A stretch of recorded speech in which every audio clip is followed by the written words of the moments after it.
You are now listening to the Going North podcast, where you'll receive tips and techniques to advance yourself.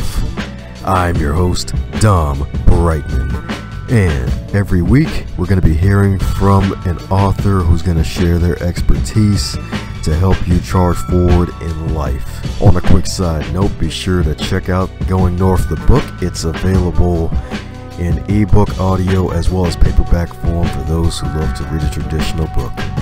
Now let's get on with the show. Yeah, man. Okay, that sounds good, man. First of all, as you foresay, this is Dr. Duane Mangum, man. I am excited. I'm an author of 2 books. My second book I wrote was From the Incubator to the Kingdom, which really depicts my life. I was born a twin, and I was born in the late 50s, Freeman's Hospital in Washington, D.C. At that time, it was a slave hospital, the first black African-American slave hospital. And my brother and I, my twin brother Wayne and I, were born 3 minutes apart, a little less than that. But we were born, and I was in the incubator. We both were in the incubator because I was 3 pounds and 3 ounces. During that time, the incubator process wasn't really mastered like it is mastered today.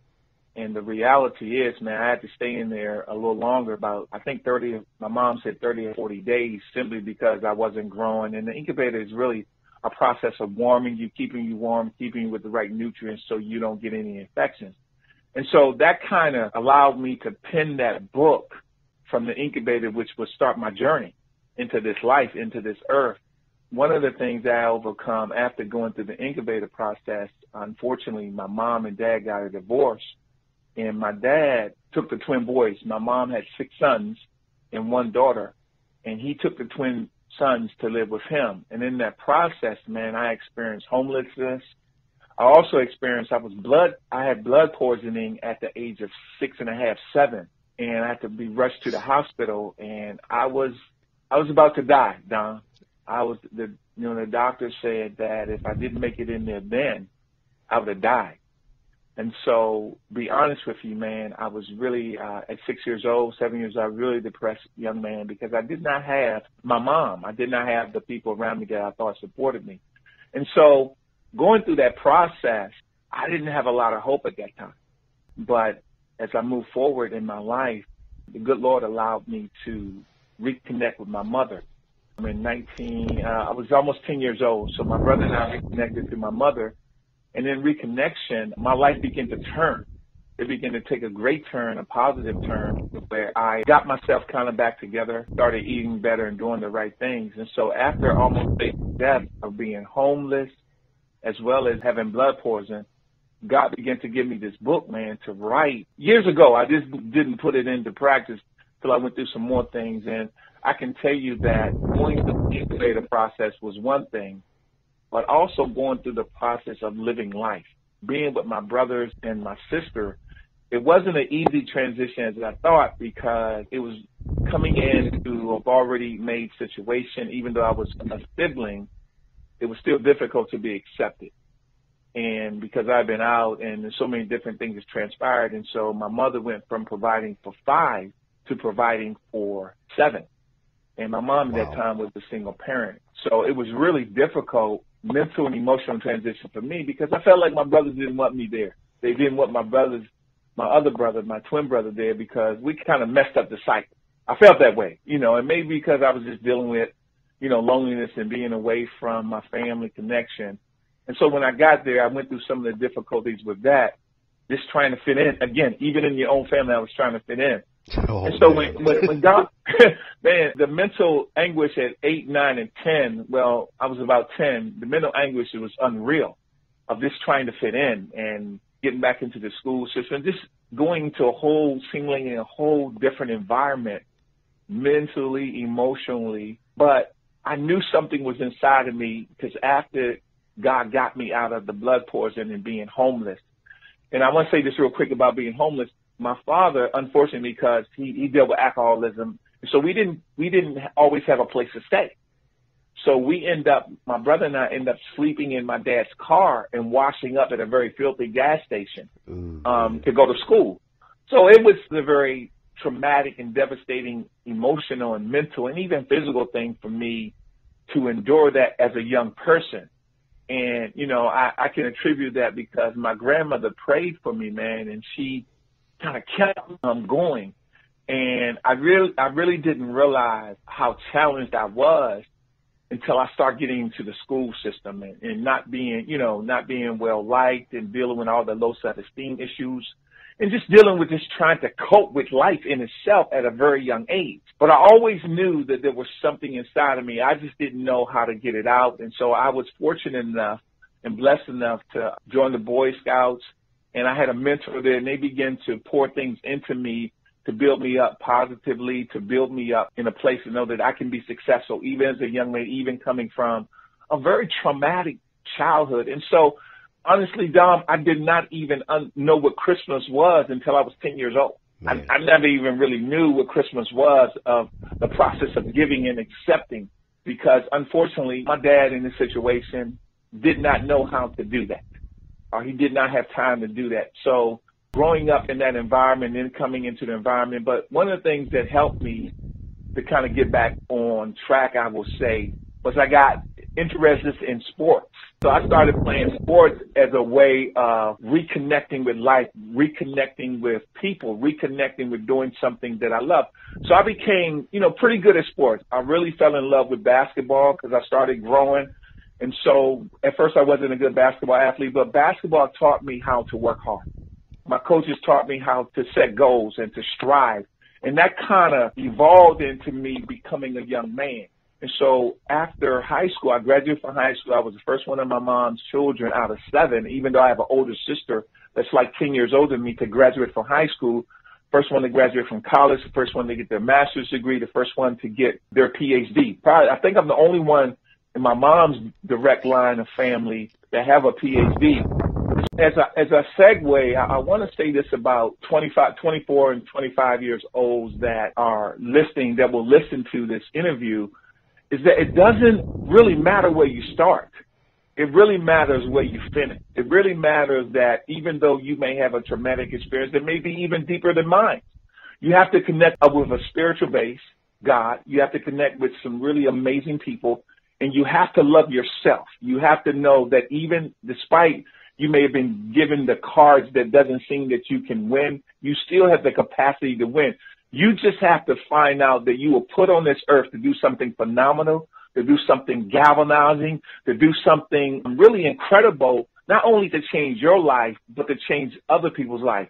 We all go through difficulties and challenges in our lives. And I believe this, Dom, that everything in our life that we go through, if we have the right perspective, that it doesn't mean that it's going to kill us. It should be able to strengthen us, to give us the ability to know that, maybe that's not my niche, or maybe I need to find my niche. Maybe I need to get with some people at 25 years old, and I don't need to follow the crowd. Maybe I need to set my own tone. Maybe I need to become my own pioneer. It's something that causes passion in me to rise up. And so that's what I did, man. I made a decision to do sports. I got good at it, so I won a scholarship to play basketball in college. And then I went into the military. And so I continued to look for things to where I could grow. Never stop growing despite the hardships. Never stop seeking people despite the setbacks, or despite the rejections in life. And I look at rejections as just an opportunity for me to really rejoice. Okay, I got rejected. I didn't get hired at that job, but guess what? It's a job out there, and there's an employer out there that's going to hire me because I'm going to bring the right attitude, the right perspective, the right work ethic.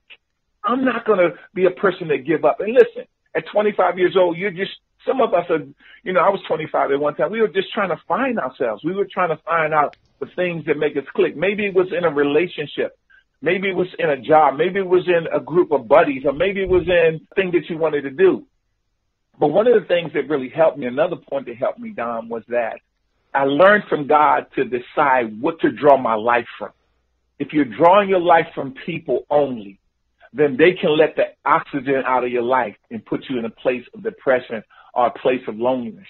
Make sure you draw your life from something that's legitimate, something that's sustainable, something that will build you up and not break you down, something that will cause you to rise above whatever's going on. Every difficulty in my life, Don, every setback in my life, every failure in my life gave me more energy. It gave me more enthusiasm to know that, you know what? Learn the lesson from that difficulty. Learn the lesson from that setback. Learn the lesson from maybe people leaving out of your life. And sometimes people come into your life for a season, a short while. Some people come to build you. Some people come just to be your friend. And then some people come to be your lifelong cheerleader, if you will, to continue to push you towards excellence. Part of my striving to be what I am, I started coaching sports after college. And after playing semi-pro basketball, I said, I'm going to start coaching. So I start coaching young ladies and young men at the high school level. And one of the mantras I used to use, I used my nickname, which is DEE. And I used it, and I turned that acronym is desire, effort, excellence. Nice. If you have the desire, you will put forth the effort to reach excellence. So you got to find your own niche. You got to find the acronym that every morning when you wake up, you say, this is a brand new day for this guy or this young lady. And look in the mirror and say, today is going to be a successful day.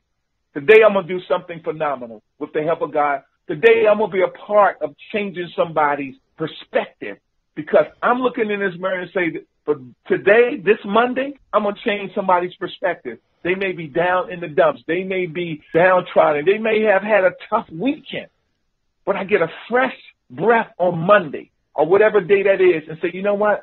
I'm going to shock somebody and give them something positive, give them something empowering so that they can change their situation and about changing others. I think that with all the things that I see you doing, Dom, and all the things that great young people like you that are doing, is that, first of all, you have to have the right attitude about yourself and the right attitude that you're willing to give. You're willing to pour into somebody else. And guess what? Everybody may not receive what you're giving right then, but I'm a firm believer that one day that bulb will go up. Man, I had a chance to talk to Dom, an incredible young man with an incredible vision, incredible effort to reach excellence. And maybe I didn't receive it that day, but 5 years from now, I'm going to remember that I'm 29 years old, and I received what he said now, and now it comes and it blooms, because I heard somewhere it said, one plant, some water, and then God gives the increase. And so continue, if you're a 25-year-old or you're a 26-year-old, and I used to tell our own young adult children that my wife and I had, do your lifespan in 5 years increments. In 5 years, you're going to be 30. What you going to be doing at 30? What you going to be doing at 35? That not only impact you, but impacts others. I think if you're just impacting yourself, you're really missing the whole process of being great. Because when you impact other people's lives, and I never allow age to determine who I deal with. I allow what their passion is.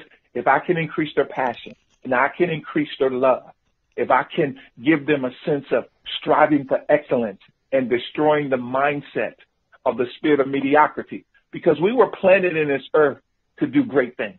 I don't care what part of life you came from. One of the things I talk about in my book, From the Incubator to the Kingdom, it doesn't matter where you were conceived at, in the back of a trunk, in the back of a bus, maybe in the woods. It doesn't matter, really, I'm going to be honest, if your mom and dad are together.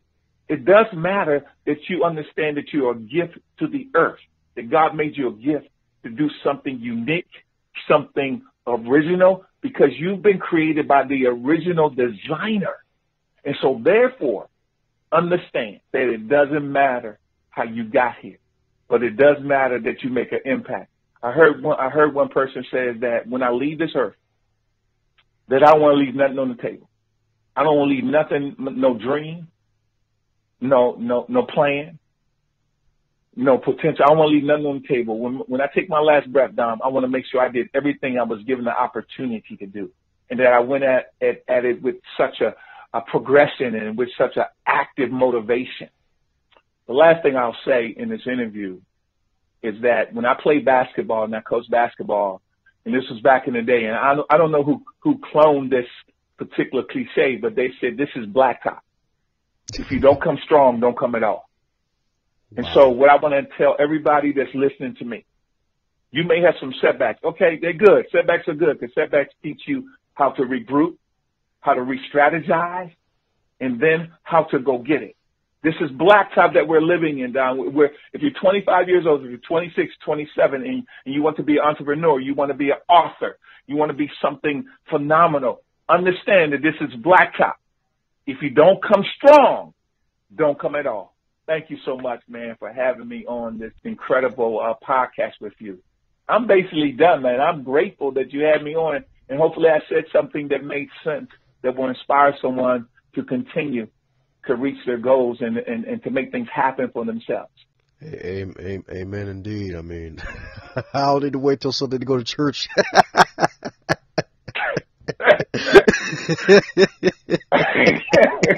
I wasn't trying to preach, man. I was just giving you my story, man.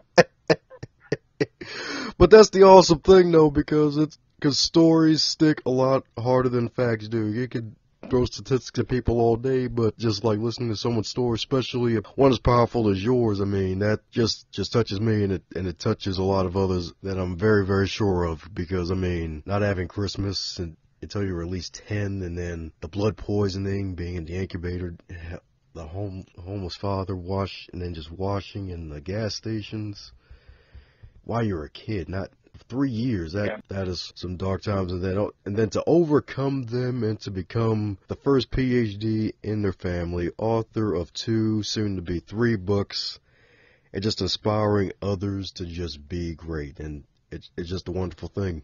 Thank you, man. I'm appreciative. I forgot, I left this out. Mama also started a church. My wife and I started a church last year. And so we are in the Maryland area now. We started the ministry in West Virginia, but God rerouted us to come to Waldorf, Maryland. So we're in the DMV, man. We had our first inaugural worship experience last Saturday, man. We go to church on Saturday. We're following Jesus' plan, man. We're non-denominational. Man, we're excited about that, man, because we want to touch people, man. And being a blended family author, man, I just wanted to share that with you, man. Didn't want to cut across you, but God has done so much in my life, man. I continue to push hard, man. You know, I'm in my mid-50s, but I'm pushing, man. I feel like I'm 25, man. I ain't gonna lie to you. I feel like I'm 25, man. I got my second win. Let me say that. As an athlete, basketball players, and if you're an athlete, man, you know when you get your second win, it's over. It's on. It's true indeed, and I've seen you in person a couple times before, and I wouldn't think that you were an incubator as a child, man. What are you, like 6'7"? Man, I'm about 6'6". I'm 6'6", man, 255, man. Yeah, I know, man. Isn't that amazing? I was born 3 pounds and 3 ounces, man. Yeah, exactly. saying you fit the Inca pass for 35. Yeah, man, I'm 58, man. And I'm not ashamed of my age, man. And I still stay in shape, man. My wife and I, we still walk and we do things exciting, man, to keep I eat right, man. I'm a vegan. Now, I'm not against people that eat meat, but I know for me that it wasn't an overnight thing. But, you know, my wife's been a vegan for a long time, and she was cooking 2 meals because I eat chicken mostly and fish. But I got to a place, I said, you know what, let me take 3 months off of fish and chicken. And I began to have more energy. I began to be really perceptive of a lot of things because I didn't have those other things. And again, I'm not saying chicken and fish is bad. I'm not saying that. I'm saying that for me, in order to do everything I need to do, in order to do it with such a spirit of passion, that you got to take care of your body as well as you have to take care of your mind. And I know I'm not 25, but I'm excited. I'm excited about you, Dom. You are such a great, great inspiration, a great man of God. And I watch you, man, because what I learned, as much as I speak, I've learned to watch people, especially young people.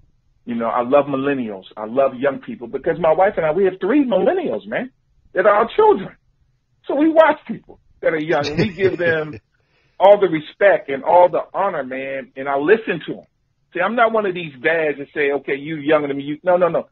Talk to me. Give me some nuggets because you got some, because you're right on the playing field in the 21st century in 2018. So I'm willing to listen. You give me something that has substance. Oh, I'm going to listen. I'm going to write it down too. I'm going to put it in my notes in my iPhone. Oh yeah. It don't matter, man. I'm a lifelong learner. That's what I'm talking about. They're lifelong learning, baby. Yeah, I am, man. Listen, I'm always learning, man. I'm always want to learn. I always want to get more understanding, more knowledge, more wisdom, more creativity. Because guess what?